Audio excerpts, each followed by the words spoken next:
통영은 제가 2005년 메모리얼 가든으로 조선일보를 통해 등단을 하고 16년 동안 쓴 소설을 모아서 낸 저희 첫 번째 소설집이고요.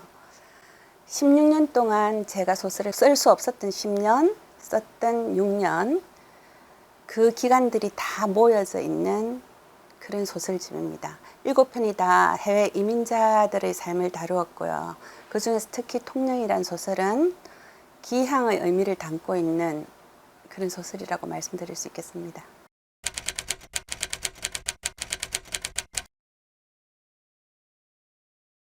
통영은 제가 작가의 말에도 그런 표현을 썼는데, 이민을 가지 않았다면 소설 같은 건 쓰지 않았을 것이고, 또 통영이 제 고향이 아니었으면 소설을 쓸 수 없었을 것이라는 말을 제가 덧붙였습니다. 저는 어릴 때 아버지가 돌아가시고 가난한 홀어머니 밑에 가난한 성장기를 보냈는데요. 그 가난이라는 것이 물질적 가난만을 얘기하는 것이 아니라 사랑도 가난했고, 문화도 가난했고, 관계도 가난했고, 모든 것이 가난했던 곳이었죠. 그래서 저는 통영을 떠나고 싶었고, 또 통영을 떠났지만 결국은 또 다들 아시다시피 통영이 어떤 곳입니까? 그래서 돌아갈 수밖에 없는 아름다운 곳이기 때문에 결국은 먼 길을 떠나서 다시 그곳으로 돌아가게 되는 그런 곳이 제 고향 통영입니다.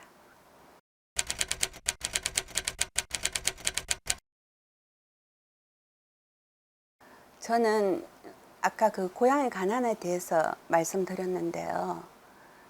그 고향에서의 시간은 저의 선택이 아니었기 때문에 원제에 가까운 시간이었다면, 이민은 제가 선택해서 제 발로 걸어간 곳이잖아요. 그래서 그곳에서 부닥치는 그런 어떤 고난과 이런 것들은 모조리 저희 책임이었고, 또 저희 선택이었고 했기 때문에 또 다른 종류의 고립, 아픔, 그런 것들을 겪어야만 했는데요.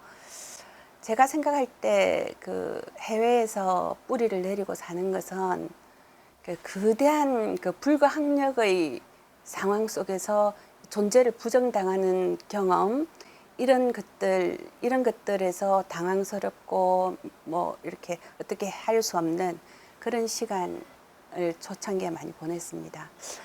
저는 이제 거기서 가자마자 아이를 임신을 해서 아이를 낳았는데요.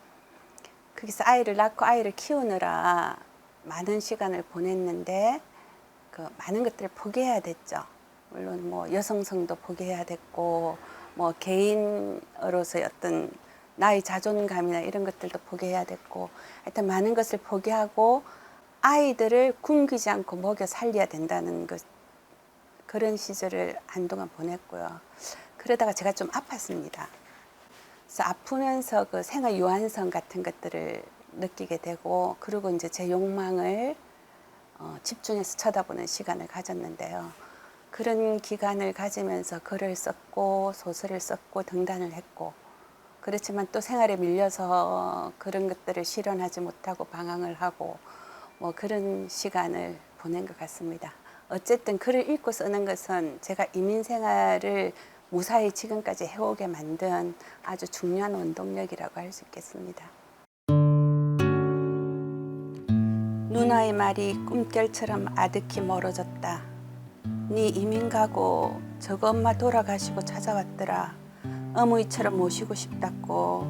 현택이를 이 땅에 못 살게 만든 건 지 탓도 있을 끼라고.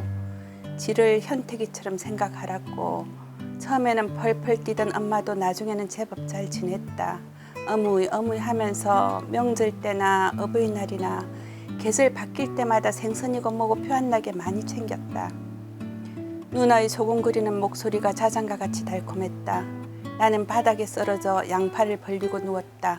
누나는 수건을 돌돌 말아 머리 밑에 받쳐두었다. 태가, 주먹 좀 펴고 자라. 자면서도 그리 주먹을 쥐고 자노.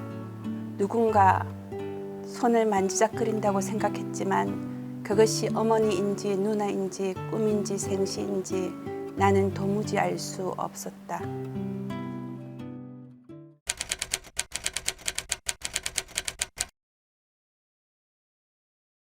제가 이제 이민 가서 첫 번째로 했던 식당을 3년 만에 완전히 망하면서 그 매일 아침에 식당은 손님들을 주기 위해서 신문을 항상 사서 넣어야 되거든요. 근데 뭐 그 나라 기사가 제가 뭐 어렵기도 하고 그렇게 재밌겠습니까? 그래서 그 기사 뒤에 있는 부고를 읽는 취미를 가지고 있었어요. 근데 그 부고들이 생을 죽음을 알리는 거지만 생을 집약적으로 보여주는 것이기 때문에 저한테는 굉장히 의미 있는 것이었고, 또 뭐 우리가 시세말로 죽기 살기로 살아간다는 게 있지 않습니까? 그래서 내가 아무리 고통스러워도 끝이 이건데, 그러면서 묘지 산책을 많이 다녔던 것 같아요. 메모리얼 가든은 이민을 와서 죽음을 기다리는 노인이 자신이 묻힐 땅을 찾기 위해서 묘지를 사러 다니는 이야기인데요. 우리가 이민을 갈 때는 거기서 살려가는 거죠. 거기 죽으러 가는 건 아니니까. 우리 모두가 다 죽는다는 걸 뻔하고 다 아는 얘기지만,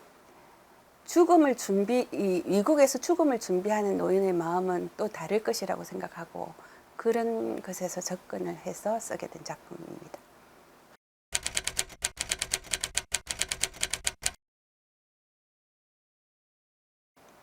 네, 해선은 해선의 집에 나오는 주인공의 이름인데요.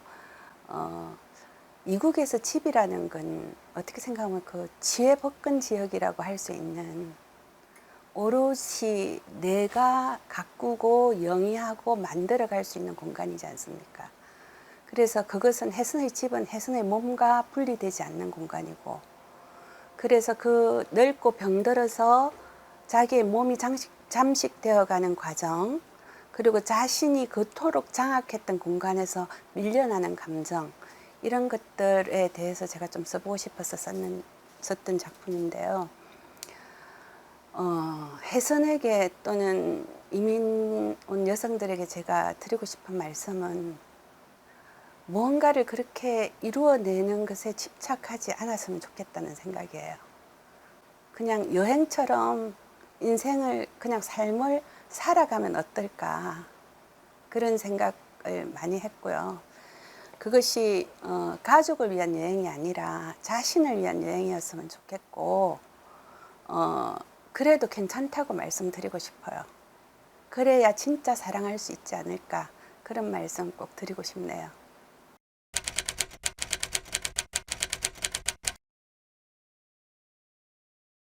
저는 노년의 삶, 이민의 삶에 대해서 이제 당사자가 될 것이고 또 당사자이고, 그래서 당사자만이 쓸 수 있는 그런 목격자이자 또 그걸 견뎌내는 사람으로서 그걸 쓰고 싶은 마음이 많은데요. 인간이 생로병사를 겪는 건 너무나 당연한 일이잖아요. 그렇지만 어느 누구도 자신이 병들어 죽는 삶을 당연하다고 여길 수가 없잖아요. 그래서 그 당연하지만 당연하지 않은 이야기를 될 수 있으면 핍진성 있게 진솔하게 써 나가고 싶은 그런 욕망이 있습니다.